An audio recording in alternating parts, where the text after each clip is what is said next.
Welcome to Sports Talk with L-Beasley. You see who's back wearing a dumb old Phillies hat. Montezz Allen is in the building. You know, I don't know, snapback wearing the Phillies. Got it in Chicago. They didn't have any Detroit. Man, yeah, because they're Chicago. They hate on us. Whatever. You know, I'm sorry, Chi-Town. I love y'all. I'm just, you know, I love Chi-Town wearing a Phillies hat. Man, you know, Montezz Allen is back in the building. He here to discuss some more NBA. He's going to talk some Olympics. We're going to do a lot. But, you know, just reintroduce yourself. You know how I go, man. Do your little thug. Montezz Allen here. Graduated Oakland University in April. I'll be going to DePaul University for my master's in sports journalism in this fall. I'm a sports fanatic. I love it. I can talk about it all day. You can find me on Twitter at Montezz Allen 313. Also, WordPress.com, where I have my own blog. It's MontezAllen313.wordpress.com. Also, you can check out my radio show every Thursday from 1 to 2 p.m. on WXOU.org. Click listen. You can hear me, and she was on my radio show this past Thursday. So I'm here and I'm ready to get it done. And you hear that, Chi-Town, get ready, man. You know, Detroit, we already know about. Michigan, already know about. Chi-Town, get ready, man. This boy is epic. He about to take y'all by storm. I'm telling y'all, get ready. All right, so let's discuss some money first, because the NBA, you know, we always think with the lockouts, money's going to change. Obviously, with NFL, we've seen, you know, players get smaller contracts, not necessarily as high as we're used to, well, some. But with the NBA, you know, JaVale McGee a couple days ago got a 4-year contract for $44 million. That's $11 million per year. And then Courtney Lee just got a $21.5 4-year contract, all guaranteed money. I mean, is that too much? I mean, well, let's go with JaVale McGee. Is that too much?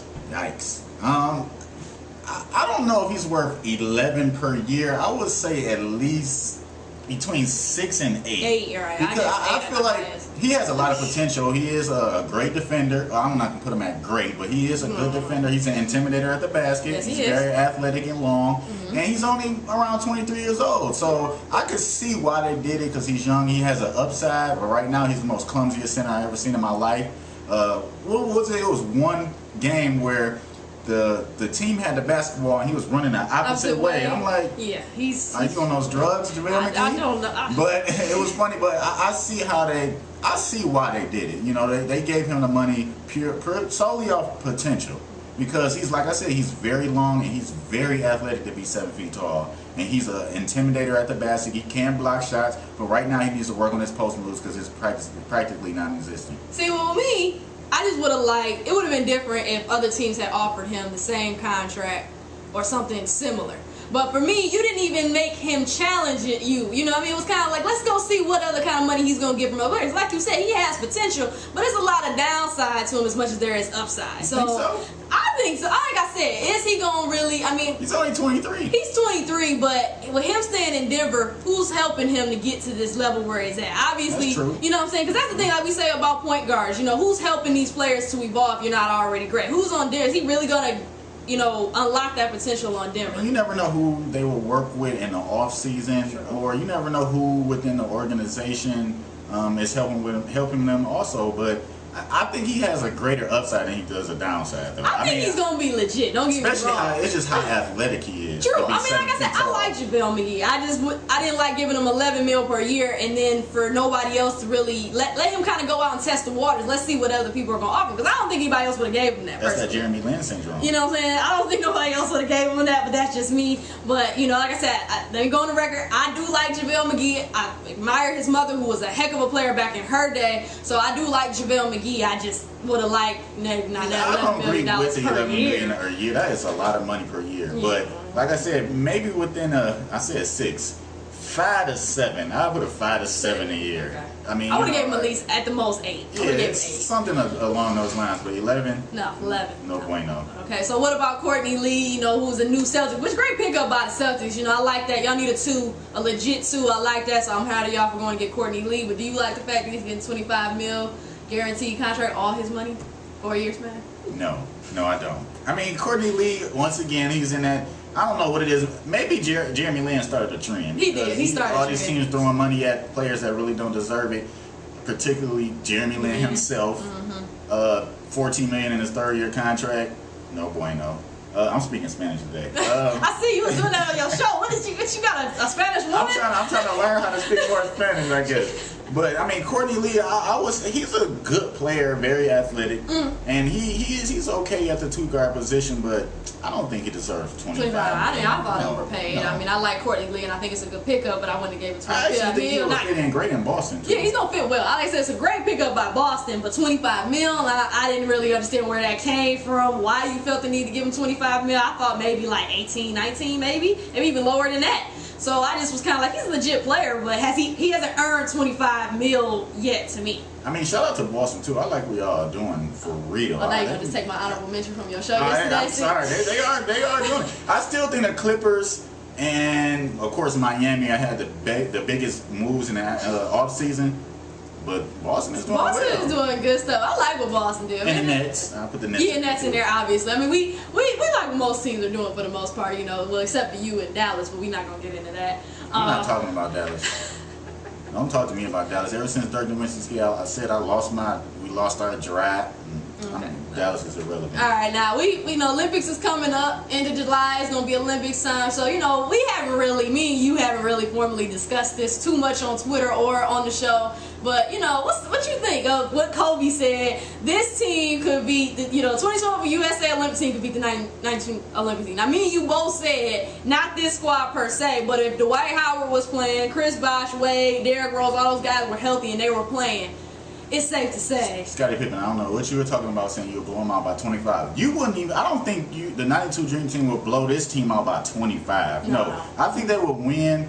I honestly think without Chris Bosh and Dwight Howard and Derrick Rose and D Wade, the 92 team would win. Yeah, I agree. But it wouldn't be by 25 points. I'll probably give it between the 6 and 10 range. Okay, that's about right. But if Dwight Howard and Dwayne Wade and Derrick Rose and Chris Bosh is playing, I don't see it. The 92 Dream Team will not be able to beat that team. It's hard for me to like I said, because the only thing I do love about the 1992 team compared to the 2012 team is 1992 was rough and ready to go. And unfortunately, NBA now is, real soft. I mean, I think I got more heart and toughness than they do in the actions of the league. So that's one of the downsides that I think would hurt me. But other than that, I don't see. I mean, who's gonna check Dwight Howard on y'all team? I mean, yeah, y'all got Vince. Who's gonna check Kobe? Who's gonna check LeBron? I mean, Larry Bird. Yeah, he was an agitator, but I don't see you stopping LeBron and all these guys. Who the heck is gonna check Derrick? I mean, and Darren and Chris. Pippen can match up with LeBron, really? No, he can't. Are you the only look? Our players can't match up with LeBron. Right. How they gonna match up with LeBron? LeBron would have to check Magic. Kobe would have to check Jordan. Stockton, or probably Stockton would have to check, Chris Paul or Deron Williams, who I don't think he'll be able to check. No, he can't. No. To me, the only person on a 92 Dream Team that would be unguardable, in my opinion, is Michael Jordan. Yeah, and everybody else on this team will be able to match up with that team. Right, exactly. And why is Christian Laettner on that team? I don't know. Where did Christian Laettner? What is he? Only image I see of Christian Laettner when he played for Duke and he caught it and. That's it. I mean, that's the only view I got. That's but it. I mean, that's the only thing. I mean, now, more importantly, I would have been more impressed in the coaching battle, Chuck Daly versus Coach K. I mean, that would have been. Ooh, that would have been epic. That made me want to go get 2K and just go 1992 USA Olympics. You ain't ready for 2K. I mean, what you want to do? Man, my controller is broke. Man, whatever. I don't even care. But speaking of battles, while we on the subject, let's discuss this. We brought this up on your show on Thursday. Chris Paul versus Deron Williams. Now, this is our personal opinion. We know when we think of the best point guard currently in the NBA, it's between Deron Williams and Chris Paul. We probably put Rondo at 3 or 4.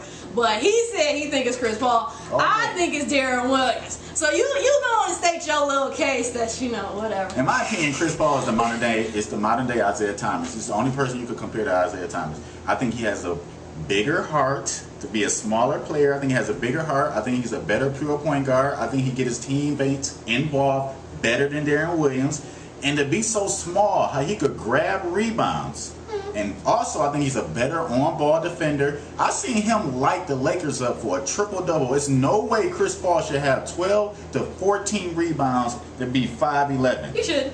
And that's why I think he's better. Now, the only thing, and I told her this, the only thing to me that D will probably make him better, I don't think he's better, in other people's opinions, is his size. But my thing is, you can't knock a person for how small they are. It's not Chris Paul's fault that he's not 6'4". I'm not knocking him for being his height because I'm 5'6". I can't knock Deanna Nolan because that's my favorite WNBA player before she retired. You know, I can't knock her because she was taller than me. I'm just saying, when I'm looking at a point guard, the height of an average point guard is 6'2" to 6'3", which Deron is.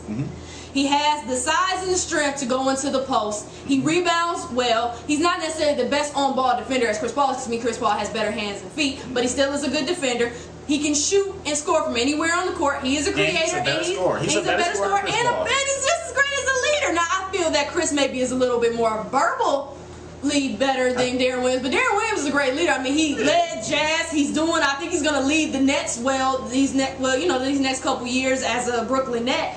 I just personally think that Deron, like I said, no knock on Chris. If anything, like I said, I will probably put Deron like right there. Like, do you see that? Just a little bump. I think we both determined that what really decided is who wins the ring first. Yeah. If it happens. If it happens. I mean, I think Chris Paul personally has a better team right now, but I don't see either one of them actually winning the ring. No, not this year. I mean, it's going to take a couple more pieces for both teams. And I mean, Chris Paul is going to be a free agent next year. So that's the big thing with Chris. We don't even know if he's going to be a Clipper.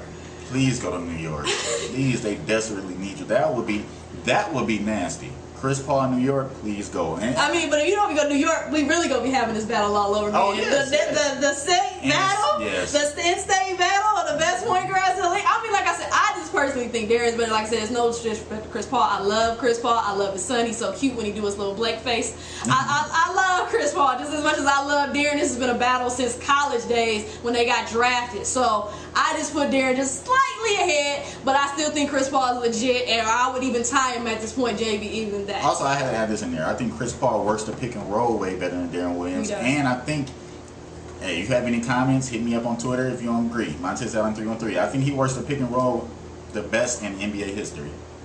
Better than John Stockton and better than Steve Nash. He did it with a scrub. Yes, I call Tyson Chandler a scrub in New Orleans. Just saying. I don't trust all that. You know, I've heard, like I said, I love them both. Deron Williams, you my number one guy. CP3, you got Montez's vote, but we love both of y'all regardless. You know, happy that y'all got y'all little situations in LA and in Brooklyn, so we happy for y'all. You got anything you want to say about before we close out? Dwight, Jeremy Lin, I know you always got a nice little message to Dwight or Lin. You want to close it out real quick? I'm disgusted.